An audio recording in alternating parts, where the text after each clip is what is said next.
South India Shopping Mall, The Wedding Mantra, Sarikotta Wedding Collection, South India Shopping Mall.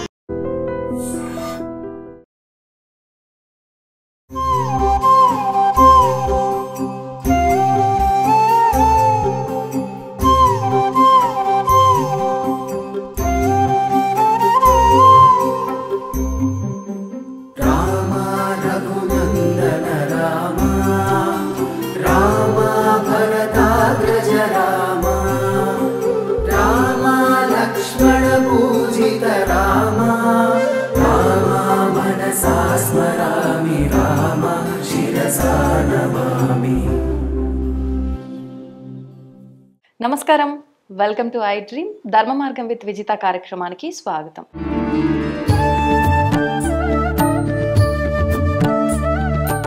ప్రస్తుతం మనతో పాటు ఉన్నారు కామాఖ్య అమృత శోధన సంస్థ వ్యవస్థాపకురాలు శ్రీ విద్యా ఉపాసకులు వేరుశ్యామ అమ్మ మనతో పాటు ఉన్నారు. ఇప్పుడు అమ్మతో మాట్లాడి మరిన్ని విషయాలు తెలుసుకుందాం. మనకు ఎన్నెన్నో సందేహాలు ఉంటూ ఉంటాయి. ఆ సందేహాలన్నింటినీ కూడా నివృత్తి చేసుకునే ప్రయత్నం చేద్దాం.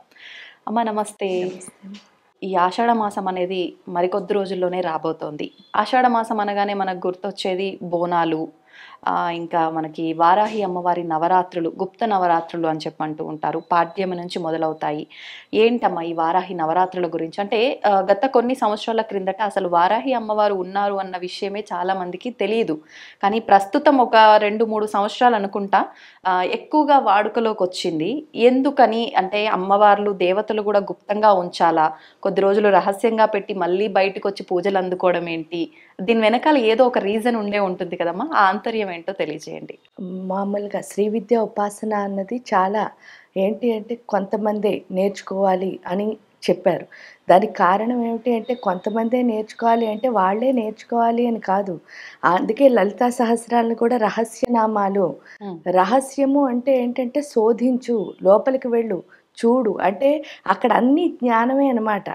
ఆ జ్ఞానం అని మనకి తెలియాలి అంటే ఏం చేయాలి? అది గుప్తంగా. గుప్తం అంటే దాయమని కాదు, అందరికీ తెలియకుండా దాయడం కాదు. ఇప్పుడు ఏంటి మామూలుగా మనిషికి ఏంటంటే క్యూరియాసిటీ అంటారు, మీకు తెలిస్తే. క్యూరియాసిటీ అంటే నాకు అన్నీ తెలిసేసుకోవాలి అని ఒక ఆశ. కానీ అది ఏమిటవుతుంది అంటే అన్నీ తెలుసుకోవాలని ఆశని వాళ్ళు అనుకుంటున్నారు. కానీ దేని గురించి తెలుసుకుంటున్నాను అని ప్రశ్నించుకుంటే మీ విషయాలన్నీ తెలుసుకోవడంలో నాకు జిజ్ఞాస ఉంది అంటే అర్థమైందా? దాన్ని క్యూరియాసిటీ అంటారు. కానీ నిజమైన జిజ్ఞాస అంటే అర్థం ఏమిటి అంటే నాలో వచ్చిన ప్రశ్నలకి సమాధానం నేనే వెతుక్కోవడం. అంతేగాని పక్కవాడిని సెర్చ్ చేయడానికి క్యూరియాసిటీ అనరు, జిజ్ఞాస అనరు. నన్ను నేను సెర్చ్ చేసుకోవడానికి జిజ్ఞాస అంటారు. ఈ వారాహి అయినా, రాజశ్యామల అయినా, లలిత అయినా ఇవన్నీ శ్రీ విద్యా ఉపాసనకి సంబంధించిన దేవతలు. అందువల్ల ఏంటి అంటే వాటి గురించి తెలుసుకోవాలి అంటే గుప్తం అంటే దాయమని కాదు, లోపలికి వెళ్ళి నువ్వు ఎంత. అదే లలితా శాస్త్రంలో కూడా మీరు చూస్తే 180 అయిపోయిన తర్వాత అభ్యాసాతిశయ జ్ఞాత షడద్వాతీత రూపిణి అని అంటారు. అంటే అర్థం ఏమిటి అంటే అభ్యాసం ఎంత చేస్తే అంత నీకు కొత్తగా కనిపిస్తూ ఉంటుంది, అంటే అంత తెలుస్తూ ఉంటుంది, అంత అర్థం అవుతుంది. జ్ఞానం అంటే అంతే కదా.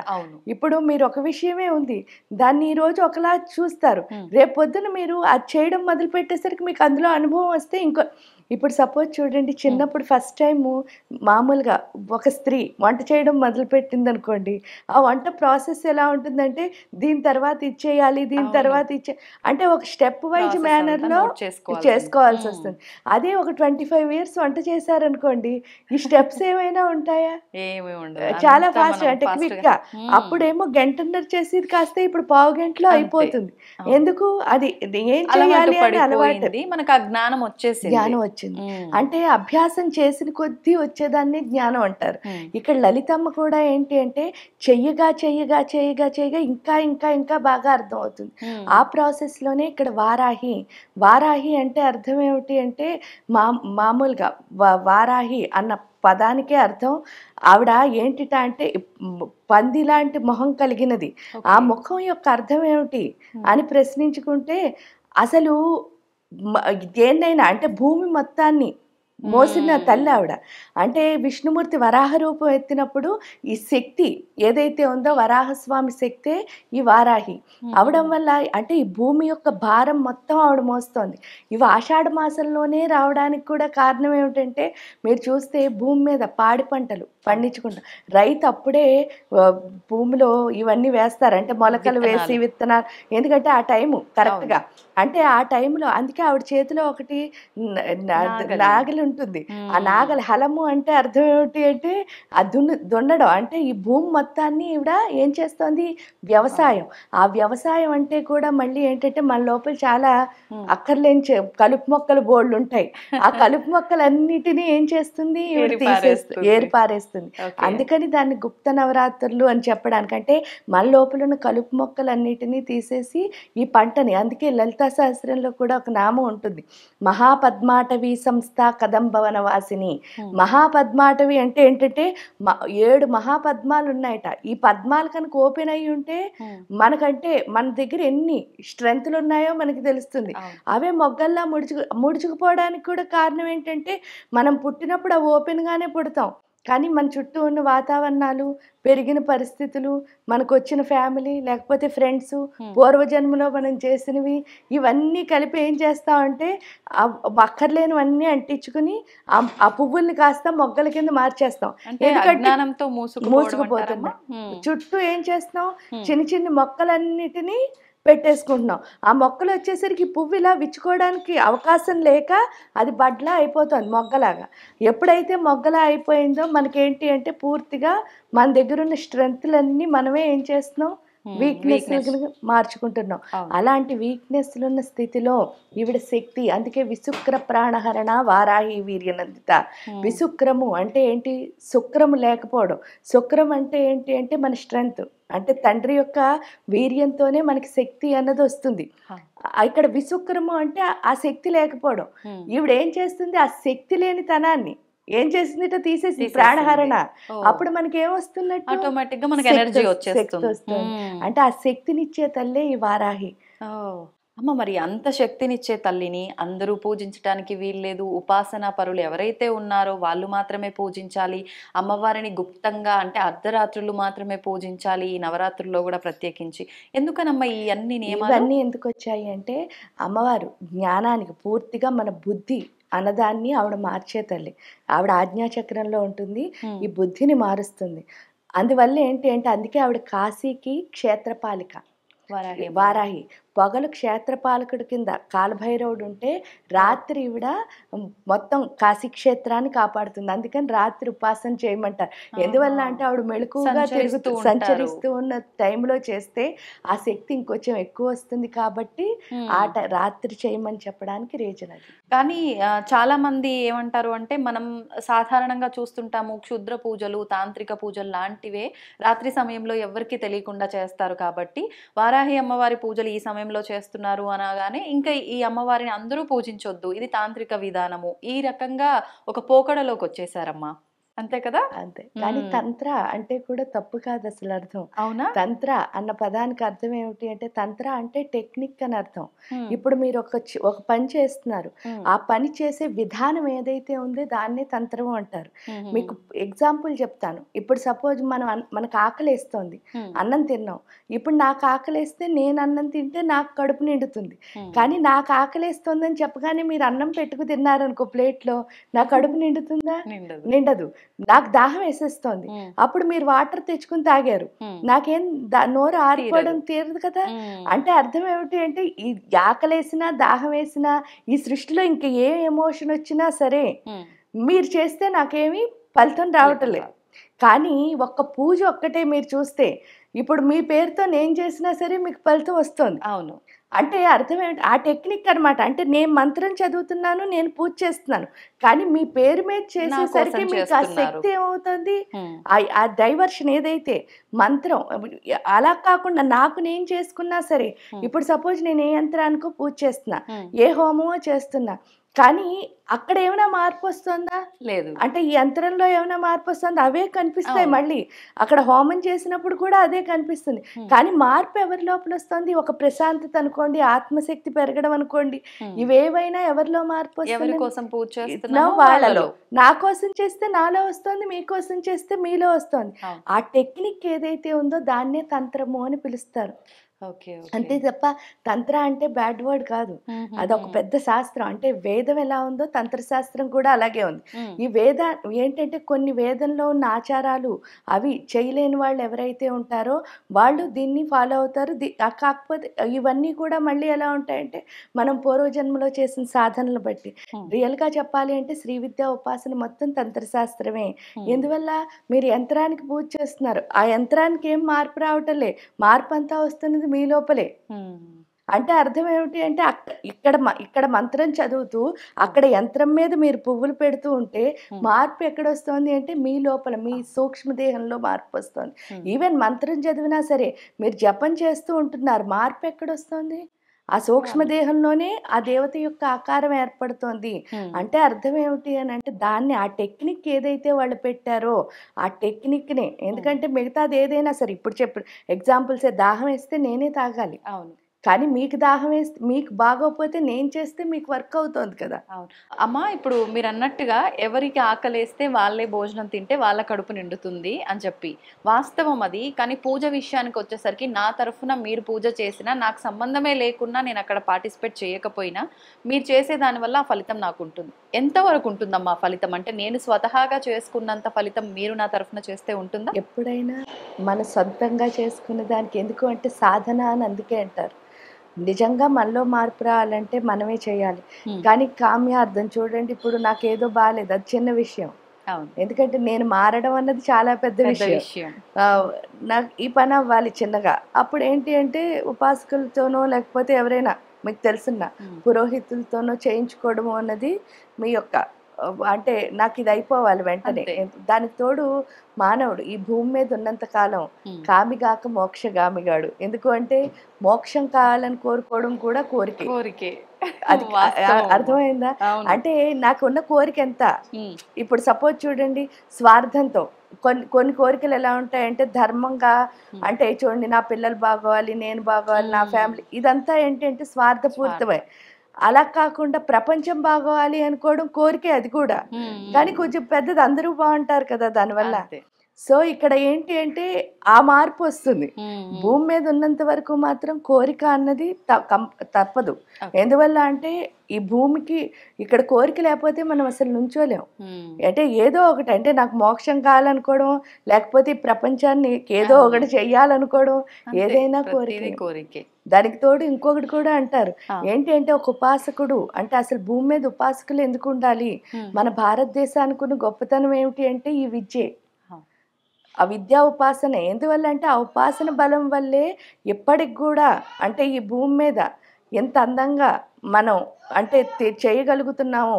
అంటే చూడండి సపోజ్ మిగతా దేశాలన్నిటికంటే ఈ దేశం గురువు ఎందుకు అంటే ఇక్కడున్న జ్ఞానమే. ఆ జ్ఞానం ఏమిటి అని అంటే మన పూర్వం ఉన్న ఋషులు మునులు మనకిచ్చిన ఈ విద్య, వాళ్ళు చేసిన మంత్రబలమే ఇక్కడ మన ఇప్పటికి కూడా ఇంకా ఎలా ఉన్నామంటే నడిపిస్తుంది. మనది వేద భూమి, కర్మభూమి. ఆ భూమి అవడం వల్లే ఇక్కడ మనని నడిపిస్తోంది. ఆ నడిపిస్తున్న మంత్రాన్ని ఇప్పుడు ఏంటి అంటే మీ నాన్నగారు మీకు ఒక ఆస్తి ఇచ్చారు, కానీ మీరు ఏమీ చేయకుండా ఆ ఆస్తిని ఎంజాయ్ చేద్దాం అనుకున్నారు సపోజ్, అది ఎన్ని రోజులు ఎంజాయ్ చేస్తారు చెప్పండి? మీ నాన్నగారు ఎంత ఇచ్చినా సరే అవును కొంతకాలం మాత్రం, శాశ్వతం ఎందుకు కాదు అంటే అది మీరు కష్టపడలే కాబట్టి మీకు చాలా ఈజీ, అది విలువ తెలియదు. అవి ఈజీ అవడం వల్ల ఏమవుతుంది, మీరు చాలా ఈజీగా ఖర్చు పెట్టేయగలుగుతారు. దానికి పెద్ద ఎగ్జాంపుల్స్ కూడా అక్కర్లేదు. చిన్నప్పుడు మనం పిక్నిక్ వెళ్ళిన దానికి నాన్న ఇచ్చిన డబ్బులతో మనం సంపాదించిన తర్వాత మనం ఏదో ఒక పని చేసిన దానికి అంటే మనం ఖర్చు పెట్టినప్పుడు ఈ రెండు ఖర్చులకి చాలా తెలుస్తుంది, ఆ తృప్తి వేరుగా ఉంటుంది.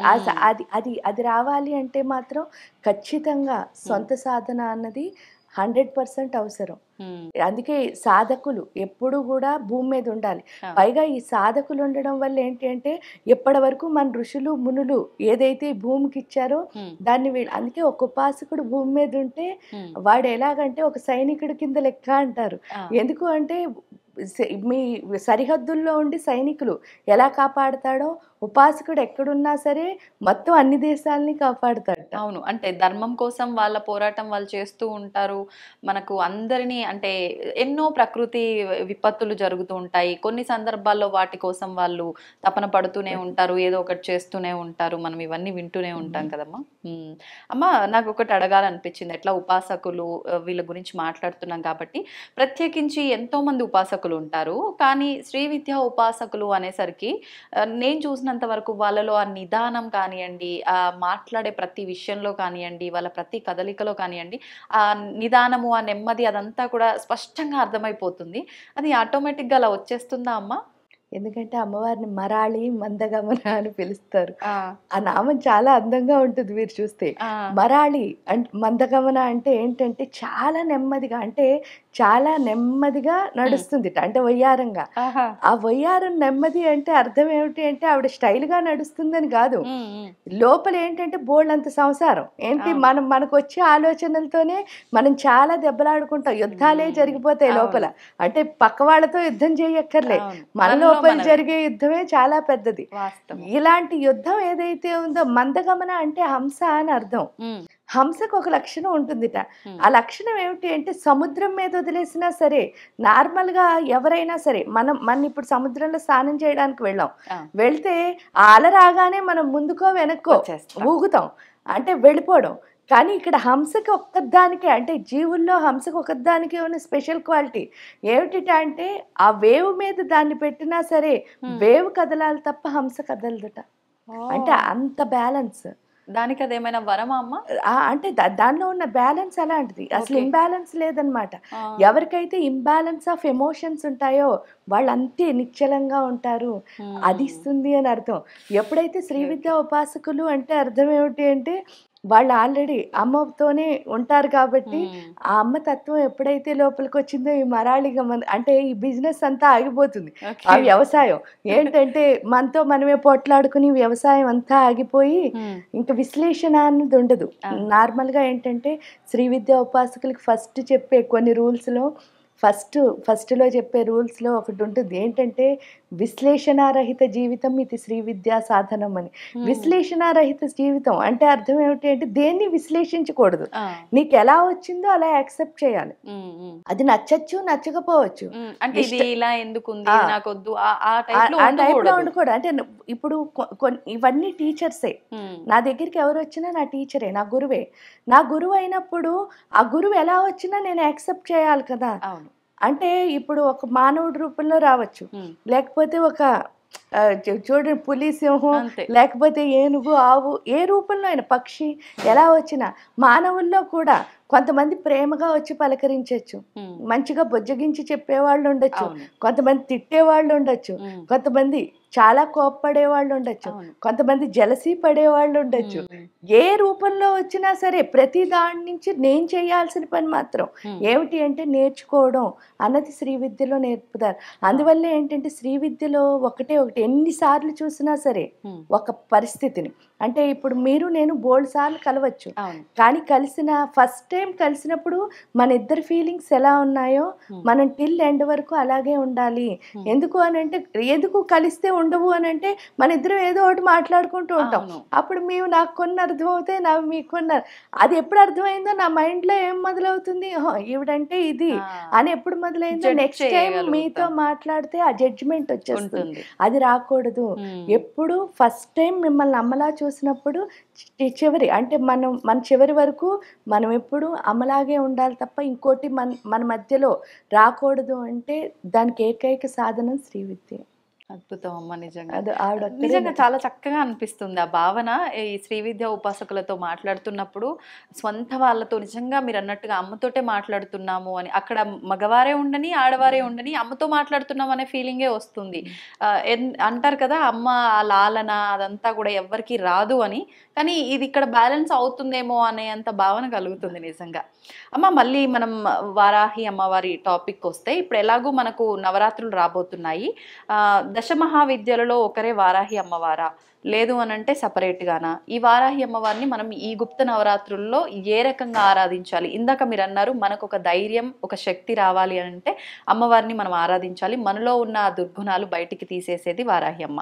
ఇంకా ఎటువంటి వాటికి మనం ప్రత్యేకించి అంటే పలానా ఒక సమస్యతో వీళ్ళు బాధపడుతున్నారు అని అంటే దానికి మనం వారాహి అమ్మవారిని కనుక ఆరాధిస్తే బాగుంటుంది. అది ప్రత్యేకించి అమ్మవారి నవరాత్రులు ఎలాగో వస్తున్నాయి కాబట్టి అప్పుడు ఎలా ఎలా ఆరాధించవచ్చు అంటారు? వారాహి అంటే కిరిచక్ర రథారూఢ దండనాథ పురస్కృత. ఈ కిరిచక్రము అంటే అర్థం ఏమిటి అంటే మన ఈ ఆజ్ఞాచక్రం సహస్రార ఏదైతే ఉందో, ఎందుకంటే థాట్స్ అన్నవి ఎక్కడి నుంచి వస్తున్నాయి అంటే ఈ 2 చక్రాల్లోనే ఉంటాయి ఆలోచనలు. ఈ దండనాథుడు అంటే అర్థం ఏమిటి అంటే చాలా మంది రాక్షసులు ఎక్కడున్నారు, ఈ లోపలే. మనకు వచ్చే ఆలోచనే రాక్షసుడు. అంటే ఈ చెడ్డ ఆలోచనలు తీసేసి మంచి ఆలోచన ఎవరైతే ఇస్తారో అదే వారాహి. ఎందుకు అంటే మనకి బుద్ధి ఫస్ట్ పనిచేయకపోతే ఏంటి అంటే మానవుల్లో దృష్టి లోపం ఉంటుంది. ఆ దృష్టిలోపం అంటే ఏంటంటే ప్రతి దాన్ని కూడా ఏమనుకుంటాం అంటే నేనేమనుకుంటే అదే వాళ్ళు అని మనకి ఒక ఐడియా వచ్చేసి ప్రతి దానికి అలా చేయడం వల్ల సిచ్యువేషన్ ని మనం ఎంజాయ్ చేయలేం. అంటే ఏ సిచ్యువేషన్ ని ఎంజాయ్ ఎందుకు చేయలేమంటే వాళ్ళే ఇప్పుడు నేను మిమ్మల్ని ఒకలా అనుకున్నాను అనుకోండి, మీరు నాతో ఎంత ప్రేమగా బిహేవ్ చేసినా నేను అనుకున్నదే నాకు కనిపిస్తుంది తప్ప ఈ ప్రేమ అసలు కనిపించదు. ఎందువల్ల అంటే నేను ఆల్రెడీ అనేసుకున్నాను కాబట్టి. ఇక్కడ వారాహి ఏం చేస్తుందంటే మనలో ఉన్న కన్ఫ్యూజన్ ఏదైతే ఉందో ఆ థాట్ కన్ఫ్యూజన్ అన్నది తీసేస్తుంది. ఎప్పుడైతే తీసేసిందో మనకు ఒక క్లారిటీ అన్నది లైఫ్ లో వస్తుంది. అప్పుడు ఏం అర్థమవుతుంది అంటే వన్నెస్. అసలు ఇది ఇక్కడ ఇది 2 లేవు, ఇదంతా ఒక్కటే. ఎప్పుడైతే ఒక్కటని అర్థమైందో అప్పుడు నన్ను నేను జడ్జ్ చేసుకోను, నా గురించి నేను తప్పుగా అనుకోను, నా గురించి నేను అంటే ప్రేమే కదా నన్ను నేను ప్రేమ. ఎప్పుడైతే ఆ యాక్సెప్టెన్స్ అన్నది వచ్చిందో ఇంకా తర్వాత నుంచి మనం ఏం చేసినా సరే. ఎందువల్ల అంటే వారాహి అంటేనే మనలో ఉన్న ఆలోచన అన్నదాన్ని మారుస్తుంది, అంటే బుద్ధిని మార్చేస్తుంది. ఆ బుద్ధి ఎప్పుడైతే మారిందో మనం అనుకున్నవన్నీ చాలా గొప్పగా ఉంటాయి. ఎందువల్ల మన బుద్ధి మారితే చాలు. బిగ్ థాట్ అంటారు, అంటే థింక్ బిగ్ అంటారు చూసారా. ఆ థింక్ బిగ్ అన్నది మీకు ఎప్పుడైతే పెద్ద పెద్ద ఆలోచనలు మీ మెదడులో వచ్చాయో మీ వల్ల ప్రపంచానికి శాంతి సౌభాగ్యం. అందుకే ఆవిడ మీరు మళ్ళీ అడిగారు దశమహావిద్యల్లో ఈవిడ ఒక్కరా అని, కానీ ఈవిడ శ్రీ విద్యా ఉపాసనలో వస్తారు. దశమహావిద్యల్లో బగళాముఖి ఎనర్జీ ఈవిడది ఇంచుమించు ఒక్కటే, కానీ బగళాముఖి ఈవిడ అంటే ఆవిడకి బగాళాముఖి అని పెట్టారు, ఈవిడికి ఇది పెట్టారు. ఆ 2 ఒక్కటే నిజం చెప్తే శక్తులు ఒక్కటే, పేరు వేరు. బట్ శ్రీ విద్యా ఉపాసనలోనే వారాహి అమ్మవారు వస్తారు. దశమహావిద్యల్లో ఉందా అంటే అక్కడ బగళాముఖి కింద కొలుస్తాం. శ్రీ విద్యా ఉపాసనకు వచ్చేసరికి ఈవిని వారాహి అని మనం పిలుస్తాం. ఏదైనా కూడా 2 ఒక శక్తి. అమ్మ ఏంటి అంటే కాలస్వరూపిణి, అందుకనే ఆజ్ఞాచక్రంలో ఉంటుంది. కాలస్వరూపిణి అయి ఉండి మన ఏంటి అంటే వర్తమాన కాలంలో అంటే టైం విలువ నార్మల్గా ఏంటంటే మనిషి ఎందుకు వెనక్కి వెళ్తాడు అంటే టైం విలువ తెలియక. ఆ టైం విలువ ఎందుకు లేదండి, నాకు బోల్డ్ అంత విలువ ఉంది అనుకుంటాం, కానీ మనం అయితే భూతకాలం లేదా భవిష్యత్ కాలం, ఆ 2 కాలాల్లో ఉండడం వల్ల ఏమవుతుంది అని అంటే వర్తమాన కాలాన్ని మనం మిస్ అయిపోతున్నాం. అంటే టుడే మనకి లేదు, టుడే ప్రస్తుతాన్ని మనం కోల్పోతున్నాం. ఎప్పుడు కోల్పోయా ఎంజాయ్మెంట్ లేదు. ఎందుకంటే మీరు ఇక్కడ కూర్చుని మన ఇద్దరం మాట్లాడుకుంటుంటే నేనేమో అయిపోయిన దాని గురించి ఆలోచించుకుంటున్నా, లేకపోతే అమ్మో తర్వాత ఎలాగా అనుకున్నాను. ఈ రెండింటి వల్ల నేను ఇక్కడ ఉన్నదాన్ని కాస్త ఏం చేస్తున్నాను, పాడు చేసేసుకుంటున్నాను. దానికి కారణం కూడా ఏం లేదు, మనందరం అమ్మ పొట్టలోంచి వస్తాం. చిన్న కథ ఇది, కాకపోతే ఇది మన జీవితంలో ఉన్న కథే. అందరం అమ్మ పొట్టలోంచి ఉన్నప్పుడు ఏమవుతుంది అంటే 9 నెలల కాలం ఇంత గుడ్డులా మొదలవుతున్నాం. పాప బాబో ఒక మోచేయి అంత అవుతే బయటకు పంపించేస్తున్నారు 9 నెలలు అయ్యాక. ఈ 9 నెలలు అయిన తర్వాత బయటకు వచ్చి లోపు మీరు చూస్తే లోపల ఉన్నప్పుడు మన ఏమంటారంటే అమ్మ తిన్నదంతా బిడ్డకు వెళుతుంది అంటారు.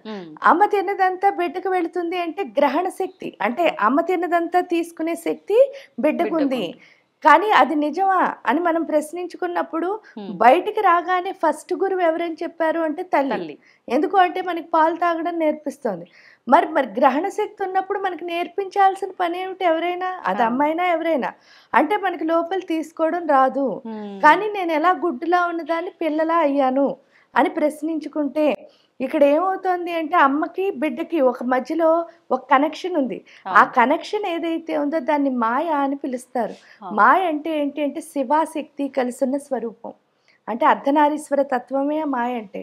ఎప్పుడైతే ఈ తల్లి తినదంతా ఈ అర్ధనారీశ్వర తత్వమే పిల్లకి పంపిస్తోంది. ఈ పంపించినప్పుడు బయటకు వచ్చాం, అదే ఫస్ట్ కట్ చేస్తారు. కట్ చేసేగానే మనం శివాశక్తుల్ని వదిలేసాం. ఎందుకంటే ఇక్కడ మనకి కొత్తగా ఫస్ట్ అమ్మ వచ్చింది, తర్వాత నాన్నగారు వచ్చారు, ఆ తర్వాత మనకంటే ముందు పుడితే అక్కలు చెల్లెళ్ళు అందరూ వచ్చారు. ఇంకా కాకుండా భూమి మీద అత్తలు మావయ్యలు బోల్డ్ మంది ఎన్ని బంధాలు చుట్టాలు వచ్చేసారు, ఫ్రెండ్స్ అన్నారు, అందరూ వచ్చేసారు. ఈ అందరినీ చూడడంలో మనం మర్చిపోయింది ఎవరిని అని ఒక్కసారి ఆలోచించుకుంటే మనకి ఎవరు హెల్ప్ చేశారో శివాశక్తులు, భగవంతుడిని. కానీ ఎంత బతుకుతాం ఫైనల్గా. ఎంతో బతికిన తర్వాత లాస్ట్కి ఎవరైనా పుట్టిన ప్రాణి గిట్టక తప్పదు. దాన్ని మనం యాక్సెప్ట్ చేయాల్సిన నిజం ఏంటి అంటే మరణమే. ఆ నిజంలో లాస్ట్లో చనిపోయిన తర్వాత కూడా మనం శ్మశానానికి వెళ్తే పోనీ పిల్లల్ని బాగా పెంచుకుంటాం, వీళ్ళు ఎవరైనా మనతో అక్కడ ఉంటారా? మనతున్న చుట్టాలని మనం తెచ్చుకున్నాం, వాళ్ళు ఎవరైనా మనతో ఉన్నారా? మన కజిన్స్ అన్నాం, ఫ్రెండ్స్ అన్నాం, ఎవరైనా ఉన్నారా? లేరు. అక్కడ కూడా మళ్ళీ ఒంటరియానమే. ఆ ఒంటరియానంలో మన కోసం మళ్ళీ అక్కడ వెయిట్ చేస్తూ ఇద్దరు ఉంటారు. వాళ్ళు ఎవరు అంటే కాళ్ళుల రూపంలో ఈ శివాశక్తులే. అవునా? అంటే ఈ లోపల ఎవరు లేనప్పుడు వాళ్ళిద్దరూ ఉన్నారు, అక్కడ ఎవరు లేనప్పుడు వాళ్ళిద్దరూ ఉన్నారు, మధ్యలో వీళ్ళందరూ వచ్చేసరికి మనం ఏమిటి అసలు పూజ చేయడమే మనకి రెండోది. అంటే ఫస్ట్ ఎప్పుడు మనకు బోల్డని పనులు ఉంటాయి, లేకపోతే అకేషనల్ గా పూజలు ఉంటాయి. అంటే మనకి ఫస్ట్ ప్రిఫరెన్స్ ఏది ఉండాలి నిజం చెప్తే? భగవంతుడే. ఎందుకంటే నాకెవరూ లేనప్పుడు వాళ్ళే ఉన్నారు, అందరూ ఉన్నప్పుడే నేను ఇలా చేస్తున్నాను. ఇక్కడికి వెళ్ళిన తర్వాత అది అర్థం అవ్వాలి. కాబట్టి ఎవరైతే భూతకాలంలోకి వెళ్తారో అయిపోయిందని తలుచుకుంటారు. ఆ భూతనాథుడు రుద్రుడు. ఆ రుద్రుడు పని ఏంటి అంటే ఎప్పుడు తండ్రికి ఇంట్లో చూడడం చాలా చిన్న డిఫరెన్స్ ఉంటుంది. తండ్రి ఎప్పుడు ఏంటంటే పిల్లలు క్రమశిక్షణగా ఉండాలి, సిస్టమేటిక్ గా లైఫ్ లీడ్ చేయాలి, వాళ్ళు ఉన్నతంగా ఎదగాలి, అది తండ్రి పోర్షన్.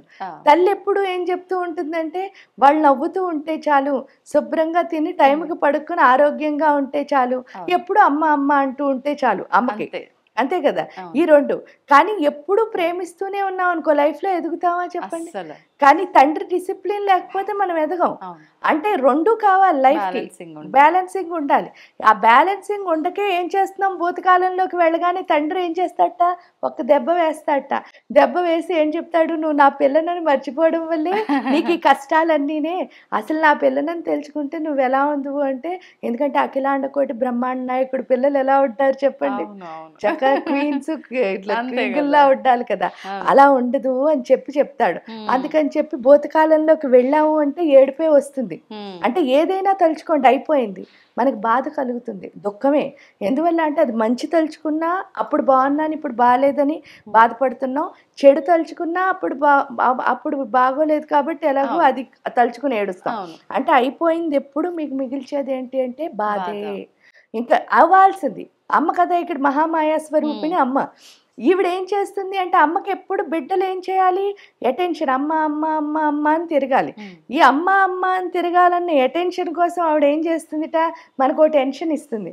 ఎప్పుడైతే టెన్షన్ వచ్చిందో వెంటనే ఏం చేస్తున్నావు, ఏదో ఒకటి చేసి సాల్వ్ చేయమని మళ్ళీ ఆవిడకే దండం పెడుతూ గుర్తొస్తారు. సో అంటే ఏంటి అంటే వాళ్ళిద్దరు చూడండి, అంటే అలా అయినా మనకి గుర్తు చేయాలని. ఇక్కడ టెన్షన్ ఇవ్వడం ఒకటి, ఆ అటెన్షన్ ఎప్పుడు పూజ చేసి నాకు ఇది కావాలి అది కావాలి అని కోరికలు కోరుకోవడం ఒకటి అయితే, దానివల్ల మనకి ఏమవుతుంది అని ఒక్కసారి ఆలోచించుకుంటే, రేపు గురించి మనం ఆలోచిస్తూ ఈ రోజును మనం ఏం చేస్తున్నాం, వదిలేస్తున్నాం. పోనీ రేపు వెళ్ళి రేపైనా ఈ రోజు ప్లాన్ చేసాం కదా, అదంతా ఇంప్లిమెంట్ చేస్తావా? చెయ్యం. ఎందుకంటే అలవాటు అయిపోయింది కదా, ఎల్లుండి కోసం ఆలోచిస్తాం. ఇంకా అలా ఒకరు అంటే రేపు అని ఆలోచించడంలో ఈ రోజులన్నీ మనం మిస్ చేసుకుంటున్నాము. అంటే అర్థం ఏమిటి అంటే, ఒకటి లైఫ్ లో ఎదగట్లేదు అన్నది పక్కన పెట్టేయండి, దానికంటే ఇంపార్టెంట్ ఏంటంటే మన యొక్క జీవితం అంటే ఆయుష్ని మనమే తగ్గించేసుకుంటాం. అందుకని 100 ఏళ్ళు బతికే వాళ్ళు కాస్త 60 ఏళ్ళకి 60. ఎందుకల్లా ఎక్కువ ఎంత రేపని టెన్షన్ పడతాం అంటే భవిష్యత్తు గురించి ఎంత ఆలోచిస్తామో అంత ఆయుష్ అన్నది తగ్గిపోతుంది. అంటే ఇక్కడేమో ఏడుపు వస్తుంది, ఇక్కడ ప్రాణమే పోతుంది. ఆ రెండు కనుక మనకు అర్థమైతే బుద్ధిగా ఉండాల్సిన కాలం ఏమిటి అంటే వర్తమాన కాలం. ఎప్పుడైతే వర్తమాన కాలంలో ఉన్నామో ఆ శివ శక్తులు ఇద్దరు అర్ధనారీశ్వర తత్వంతో మనతో కలిసి ఉంటారు. అదే యాదేవి సర్వభూతేషు వృత్తి రూపేణ సంస్థ. అంటే అర్థం ఏమిటి అంటే ప్రతి క్షణం మనం చేస్తున్న పనే మనకి దైవం. ఇక్కడ వారాహి అమ్మవారు ఏం నేర్పిస్తుంది అంటే మీరు ఏ పని చేస్తున్నారో ఆ పని దైవంలా భావించడం. మీరు ఎప్పుడైతే దైవంలా భావించి ప్రతి క్షణం ఆ పని చేయడం మొదలుపెట్టారో, అది ఏ పనైనా అవనివ్వండి, పూజ అవ్వక్కర్లే, ఏదైనా దేవుళ్ళలా భావించి చేయాలి. మీరు చేస్తున్న వృత్తే మీ దేవుడు, ఎందుకంటే మీకు అన్నీ ఇస్తోంది కదా. అది కనుక మనకు అర్థమయ్యి ఈ క్షణం నుంచి ప్రతి క్షణాన్ని వాడుకుంటే ఎవరైతే వెళ్తారో వాళ్ళు లైఫ్లో టైర్డ్ అవరు.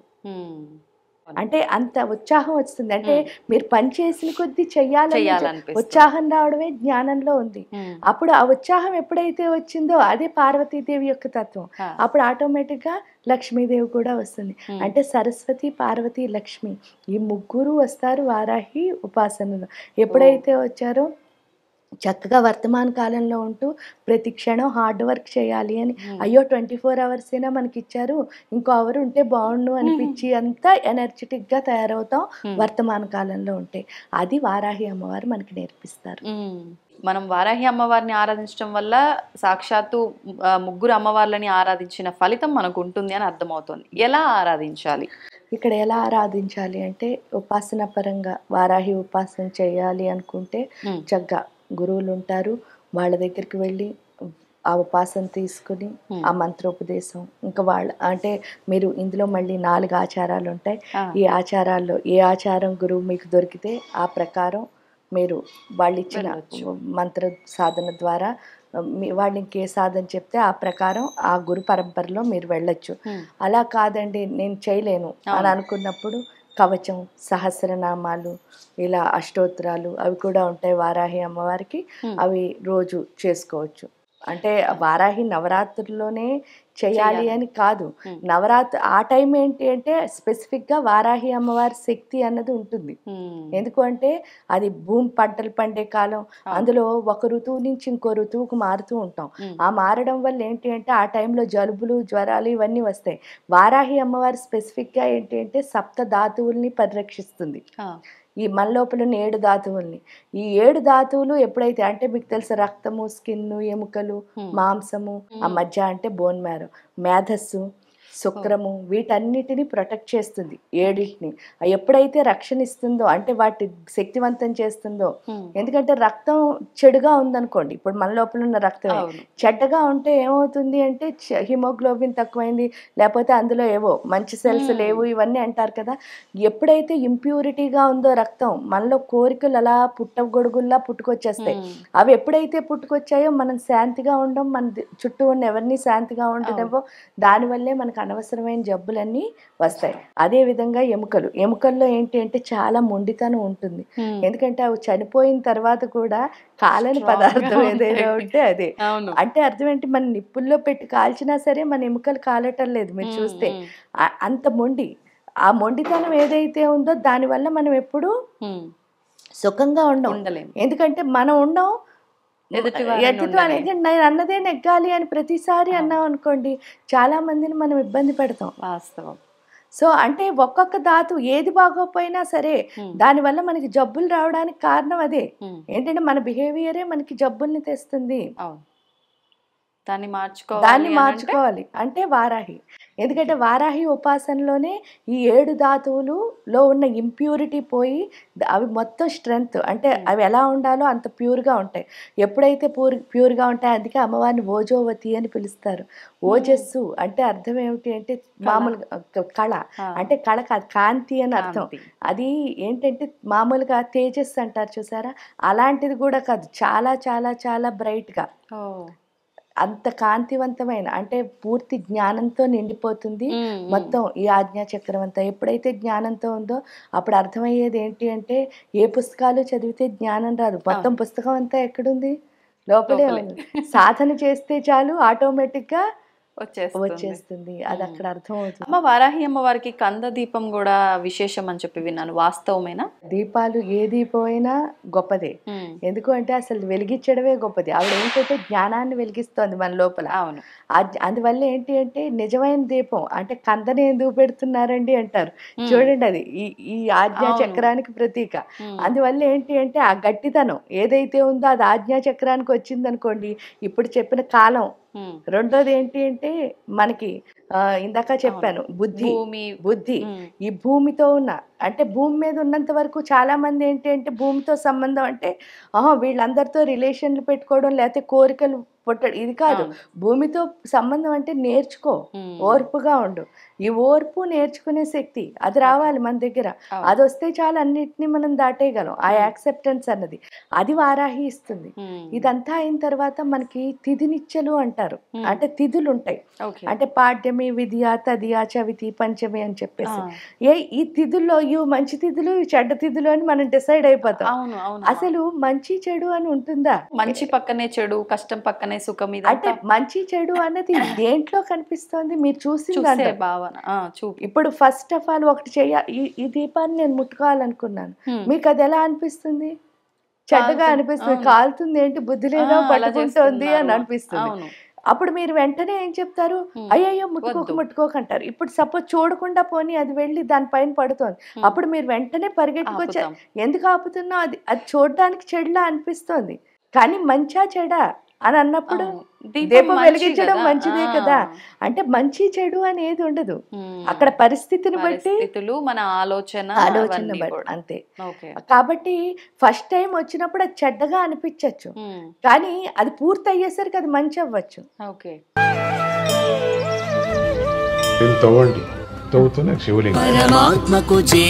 సరే దాన్ని అట్లా కప్పేసేయండి, చూపించదండి. మూర్తి పూజ కాదు, సాక్షాత్ బ్రజేంద్ర నందన భగవాన్ ఉన్నారు మూర్తిలో. ఏమీ ఆశించకుండా ఆరాధించే వాళ్ళు కూడా ఉన్నారా ప్రభుజీ? నిజమైన భక్తి అంటే మనకు తెలియదు కాబట్టి